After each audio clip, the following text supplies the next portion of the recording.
this is Jim Schwab, manager of the Hazards Planning Research Center for the American Planning Association.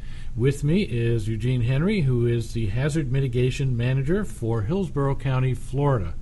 And we're going to be talking about the pre-disaster plan called a Post-Disaster Redevelopment Plan that they developed in Hillsborough County. Eugene, let's start with the question of what factors and issues led Hillsborough County to take the approach of developing this post-disaster redevelopment plan in the first place, and what the county was really hoping to achieve. Okay. Thank you, Jim, for having me here. And I'm fortunate to speak for so many others that helped bring this plan together.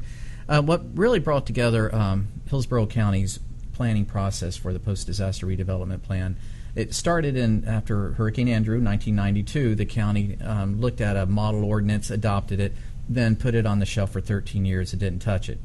Then they stepped into a significant flooding event in the late 90s, and then they had some disasters in 2004, which showed us that we weren't ready for the planning process. We had an ordinance, we didn't touch it, we didn't know what to do with the ordinance as far as addressing the long-term recovery situations that come after a disaster.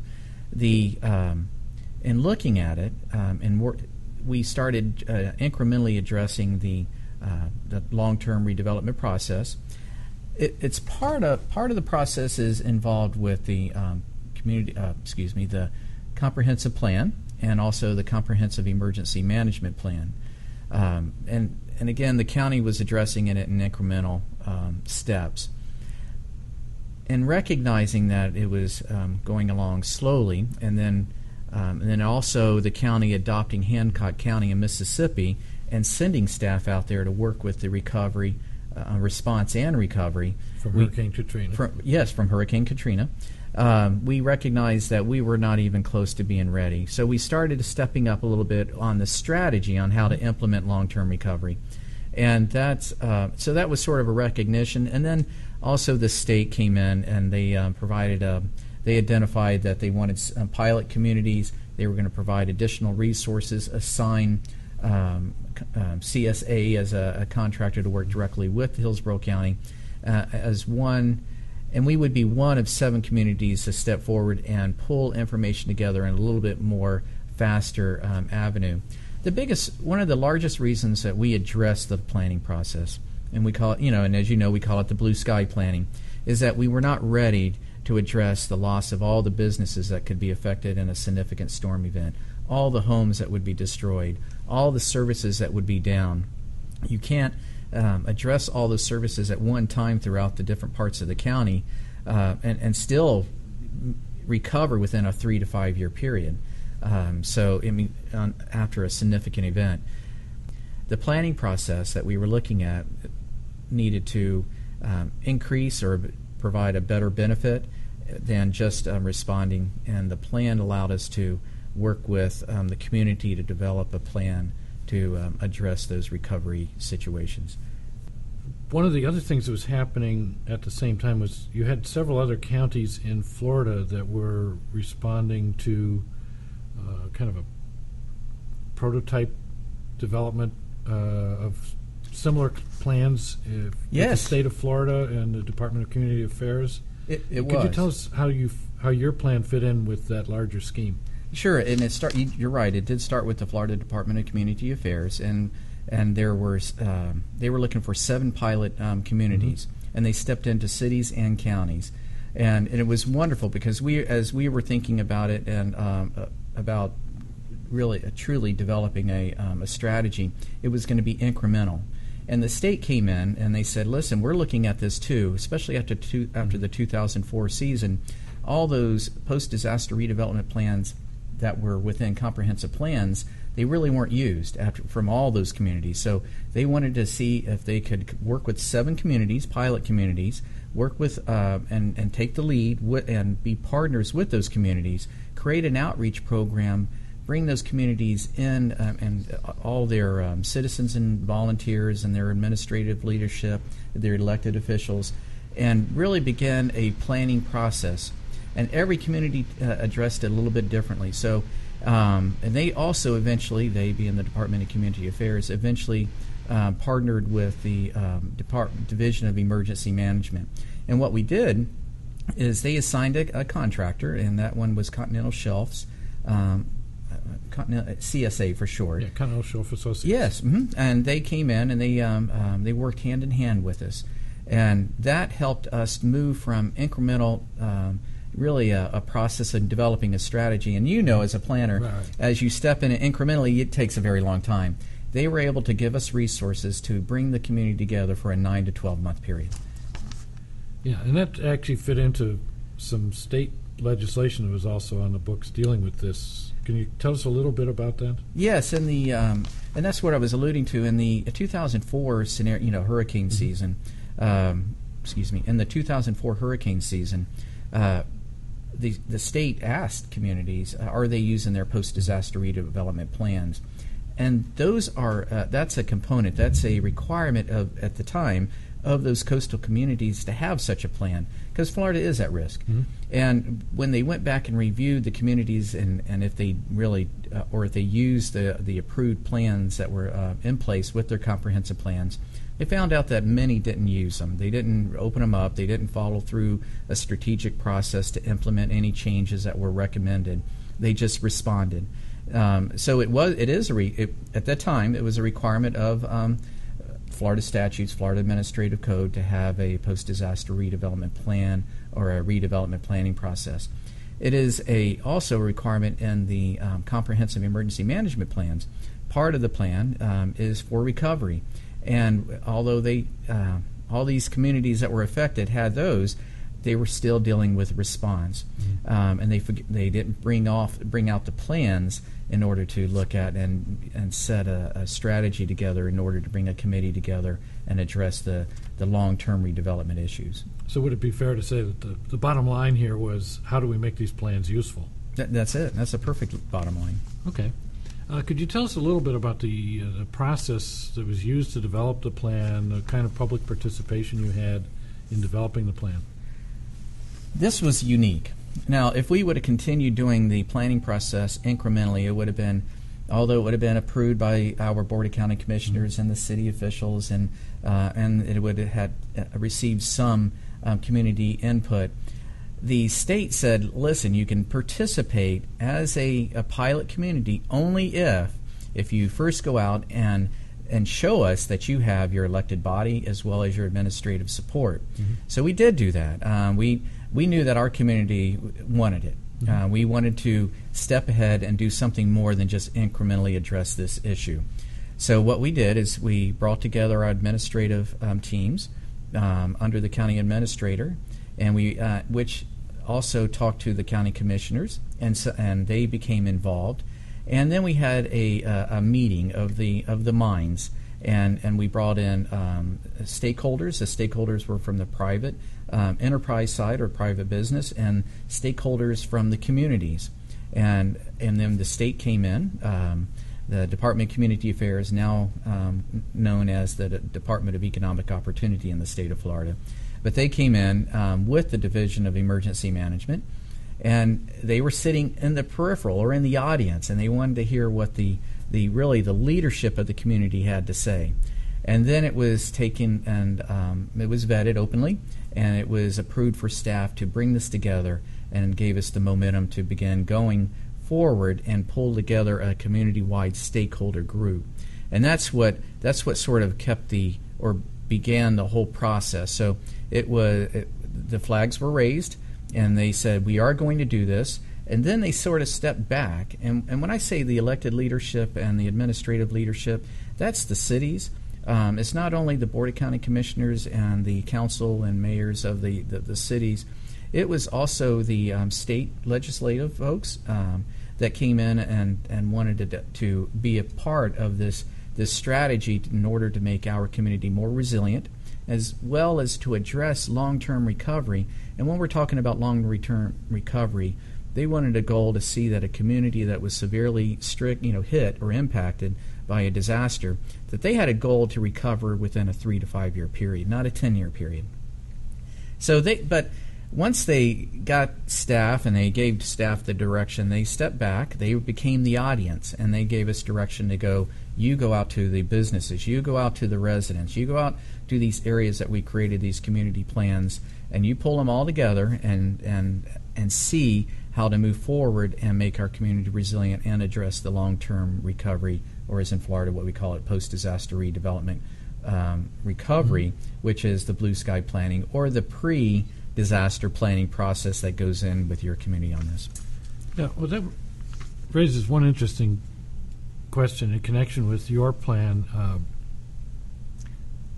For a community that has not really been directly nailed by a hurricane in over half a century, but seems to know very well that it's just dumb luck for the most part. Well said. Yeah, you have nonetheless a rather gutsy policy in the view of many people, which is you created these priority redevelopment areas, which are, as I understand, essentially an attempt to relocate redevelopment after a hurricane or a storm into safer areas. Can you tell us a little bit about how that policy came to be and how you got some consensus around that? So we started the process, and we had the process approved, and we stepped into it, and the stakeholders, about a 200 to 300 member stakeholder group, it was brought together, and there were and what was very important is that we provided them objectives that they had to reach, but we also gave them a sunset period, not only driven by the grant, but because we knew that these are very busy people, both the residents as well as business owners.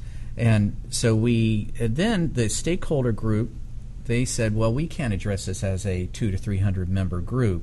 So they developed, and we sat there and we created eight technical advisory committees. And those committees, I always leave one out, so I'm going to read from my list. There were the Land Use Committee, the Health and Social Services Committee, the Infrastructure Committee, the Economic Committee, the Finance Committee, the Housing Committee, the Environmental Committee, and the Communications Committee. We have a few more committees or areas that are important to our community, but they also work very well with what's called what eventually became or is known as the National Disaster Recovery Framework under FEMA. So it just so happens, great minds think alike, and they came together.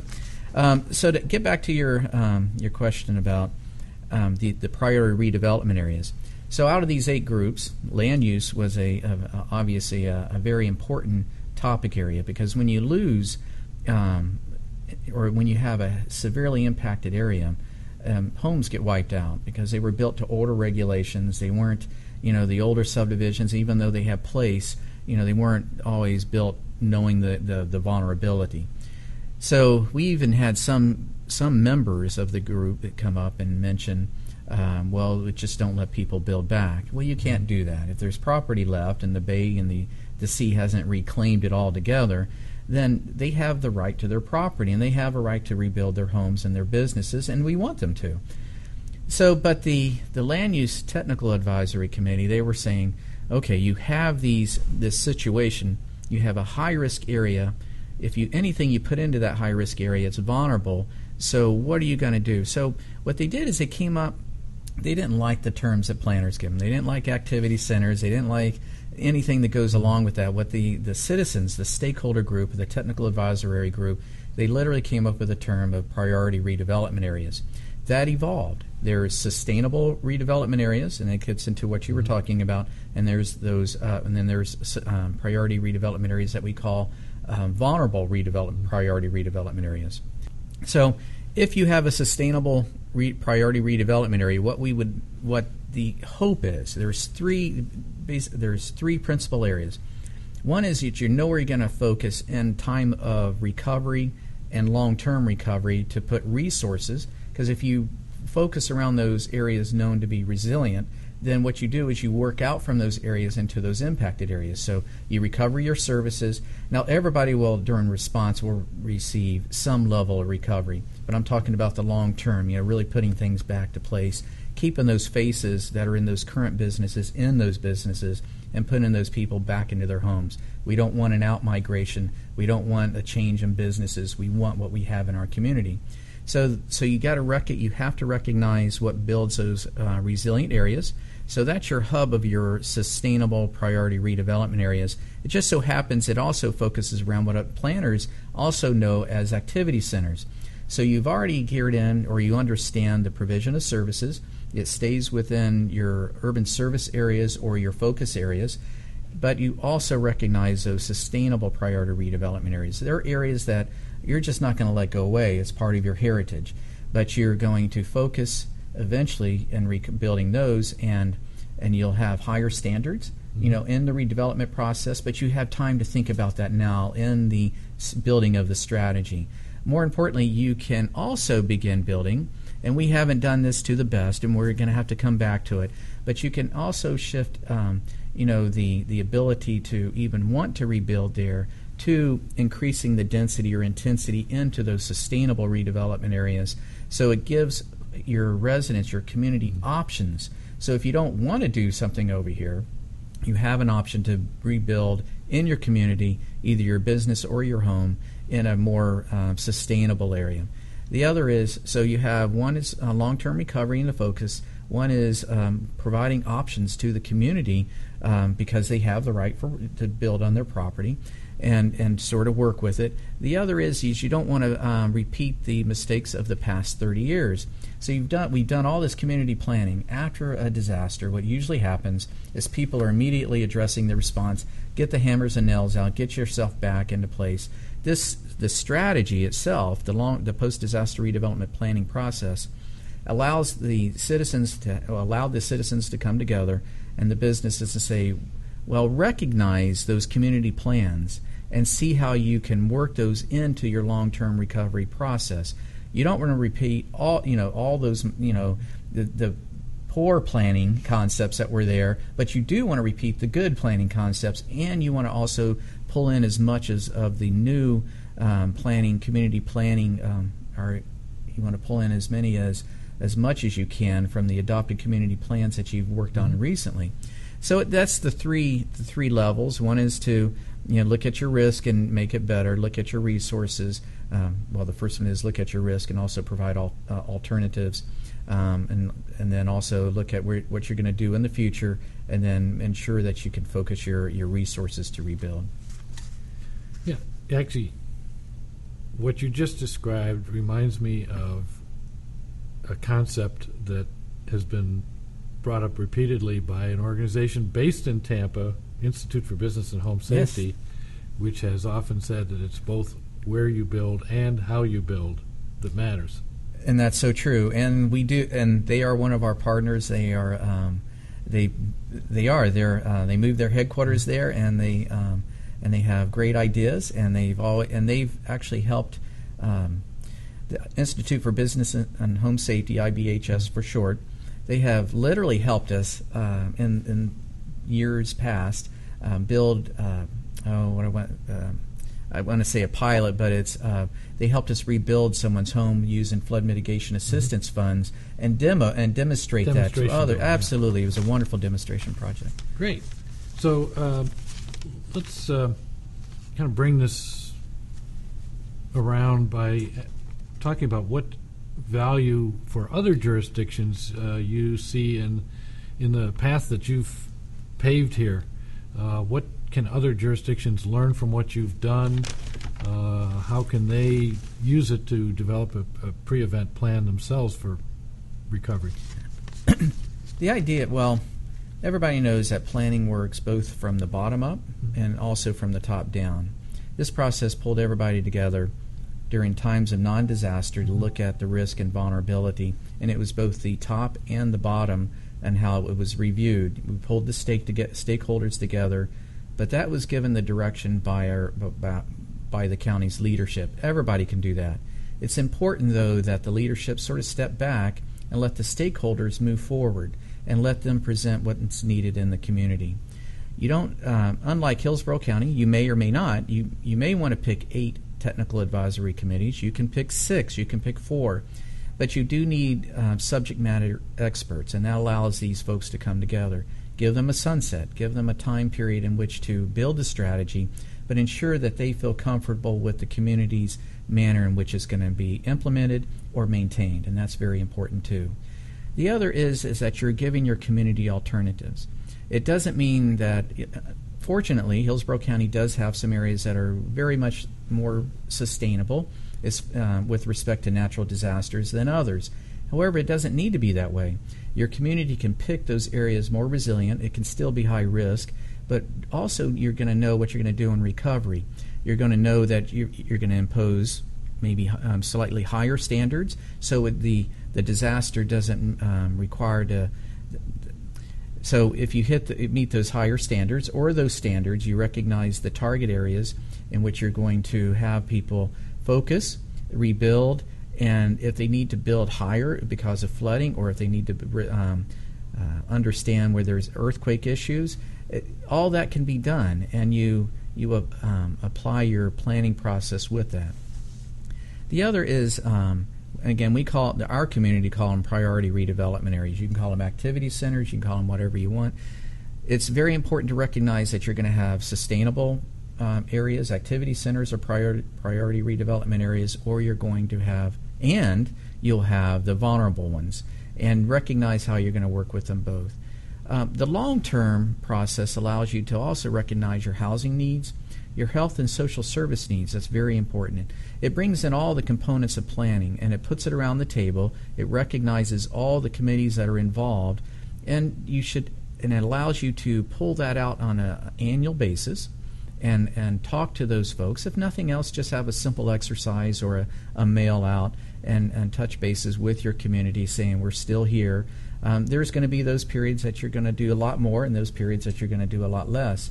But that's very important to keep them engaged, even if it's just periodically, so they're ready at the end, at time of an impact. And it allows you to have this recovery group. It's a committee. It can be a committee by ordinance. It can be a committee by resolution, or it can just be a standalone committee by appointments at time of the impact. But more importantly, folks and the residents and the community will have a plan that they can open up. They're not going to go by, they aren't going to open up and read it word by word, but they have a plan to open up, and they'll have a framework. They'll have parameters in which to work, and those are the wishes of the community in order to move forward, not backwards. Mm-hmm. Gene, could you elaborate for us on how your plan helps with the coordination of resources? The timing of resource assistance, delivery of resource assistance, how it works with other local and organizations and state and federal agencies? Sure. And I'll jump all the way to the end of the process, mm-hmm. And what has evolved since. Sure. One of the best things about this planning process is it dovetails very well with the National Disaster Recovery Framework. They have things broken down as well, land use, environmental and such, mm-hmm. and housing. And we have a few more areas of concern at the local level, but it can nest into it. So if there is need in the long-term recovery period, then we have stakeholders and leadership knowledgeable of what needs they have, mm-hmm. and that allows us to directly communicate those needs to the state as well as to any federal agency from FEMA to the Housing and Urban Development, for instance. So mm-hmm. it allows for a direct connection and everybody speaking the same language. So that's at the end. If an impact did happen from a disaster, we're all talking the same language, and our community's ready to talk the same language. The coordination at the very beginning, it has allowed stakeholders and communities, and it's important to keep that knowledge there. And our own community, we have to go back and rebuild that. It's been a couple of years, and we have to bring people and our committees a little bit more back together and emphasize some of the things that we want them to retain. But the whole process at the very beginning has brought together the community to understand what they need to, how they need to talk, what they need to do, and all these different subject areas so they can work together as a group, and recognizing need, and then also understanding those needs at time of impact as well. And that allows for coordination internally.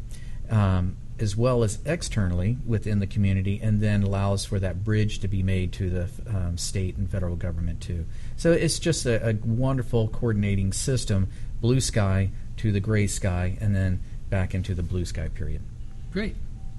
Could you tell us any lessons that you guys have learned in Hillsborough County from major disasters, either in Hillsborough County or in other jurisdictions, that you've incorporated into your local disaster recovery policies, programs, and institutions? Well, and that's everything in those 8 chapters. Basically, we divided the book. There's an implementation section and a forward, basically, and a whole planning process definition section. But we actually broke the plan down into those 8 technical areas. So what it has done is the lessons learned is within those chapters. It's everything that we recognize is when you do have a disaster, either flooding or wind or fire, people respond. And in your first responders are right there. And then in your first human response is to help people get the hammer and nail out, and then help people get back to at least some a simulance, or a horrible word there I can't pronounce. It brings them back. Yeah, it brings them back to some level of getting to normal. But sometimes you do that incorrectly. So the lessons learned is if you have the framework there, you can open it up. If you have a committee there, you can open it up and you can remind the decision makers, we have a process. This is how we need to proceed. And not that it can't be modified at that time of need, but you have those parameters or that framework set up. So it's not just trying to throw everything that they can or when I say they, your leadership, the decision makers, throwing everything at the problem or the impacted area and not really doing it in a strategic fashion. The lessons learned is that if once you break things down and you have it on paper in an adopted format and the community recognizes it and likes it, then they're going to want you to open it up. And I'll just digress just for 1 second.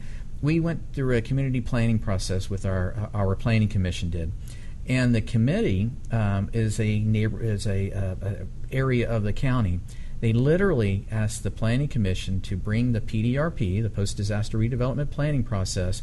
They says, we help bring this together. We want you to incorporate this into the new community planning process. So the community recognizes it. They know that if something happens, they want to hold on to their standard of living, their community, their heritage, and it's very important that the community decision makers understand that that process is there too. So that's lessons learned.